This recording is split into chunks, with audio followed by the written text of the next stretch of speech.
Bienvenue au 54e concours de la Conférence des avocats du barreau de Paris. Sur le sujet éloge de l'infidélité, nous allons tout d'abord entendre Madame Marie Hilleret. Bonjour. Qu'il en soit de ceux qui n'ont pas le courage d'abandonner ou ceux qui ont une soudaine envie d'assouvir leurs pulsions, l'infidélité reste un sujet tabou qui semble être une erreur impardonnable. Pourtant, n'êtes-vous jamais tombé sous le charme d'un bel inconnu pour lequel vous auriez soudainement oublié l'existence de votre bien-aimé et de vous demander: mais quel est ce sentiment si particulier qui prend le dessus sur ma raison? Je n'ai aucune honte à vous affirmer que l'infidélité n'est pas un acte si infâme comme beaucoup le prétendent. Et comment ça, me direz-vous? Comment pouvez-vous prononcer une phrase si insensée? Eh bien, mes chers camarades, nos pays occidentaux ont en effet diabolisé cette pratique depuis de nombreuses années. Je peux même vous rappeler que l'adultère était puni par la loi jusqu'en 1974. C'est dire la liberté qu'est notre démocratie. Mais dois-je vous rappeler, messieurs, que vous n'étiez pas vraiment concernés par cette loi lorsque vous vous rendiez tranquillement chez votre maîtresse, pendant que votre compagne vous attendait paisiblement à la maison? Mais vous aussi, mesdames, vous n'étiez pas en reste, il me semble. L'infidélité semblait être libre de droit jusqu'ici. Jusqu'à ce qu'on vous l'arrache des mains, sans que vous ne puissiez en jouir davantage. La fadeur s'est alors installée, calmement, paisiblement. Et qu'en est-il d'une vie si triste et si maussade qu'on la partagerait avec une seule et même personne? La délicatesse d'un corps est si appréciable qu'elle est encore plus lorsque l'on peut l'expérimenter encore et encore.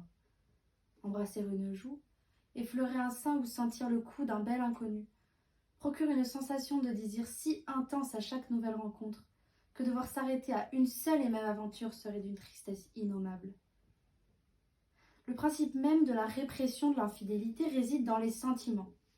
En effet, l'on considère qu'un être qui est infidèle n'aime plus. Les sentiments s'enfuiraient en même temps que l'amoureux se donne à un nouveau corps. Vous vous trompez pourtant. Le désir sexuel fait son apparition sous forme de pulsion que le cerveau lui-même ne peut pas contrôler. L'amour n'entre en rien dans ce phénomène. Et vous vous mentiriez à vous-même si vous m'affirmiez le contraire. S'interdire de s'adonner à un autre corps empêche le plaisir sexuel de se manifester complètement, plaisir restant pourtant bien éloigné des sentiments eux-mêmes. L'infidélité se discute, se réfléchit. Elle se dissimule dans vos idées sans que vous ne vous en aperceviez. Enfin, quand elle se décide, elle vient vous ronger l'esprit en s'y installant sans jamais en sortir. Mais je ne vois aucun mal à cela, car l'infidélité n'est toujours pas synonyme de tromperie. Tromper quelqu'un équivaut à lui mentir. Mais l'infidèle n'est pas obligé de tomber dans les bras d'un ou d'une autre s'il convainc son ou sa chère étante de passer le cap. Même les plus connus n'éprouvaient aucun mal à vivre comme cela. Rappelons-nous. Françoise Hardy, interviewée sur sa relation avec Jacques Dutronc, affirmait: il peut faire ce qu'il a à faire, je ne m'en occupe pas. Ce qui importe, c'est que le dimanche soir devant un film, c'est avec moi qu'il est sur le canapé. L'amour est un sentiment unique qui ne peut être altéré. L'infidélité, quant à elle, est un petit bonbon que l'on savoure jusqu'à son dernier goût sucré. Alors mes chers amis, rentrez chez vous, réfléchissez et ne vous privez pas d'un bonheur qui pourrait être altéré par votre raison. L'infidélité n'est qu'un cap, finalement pas si infranchissable que cela.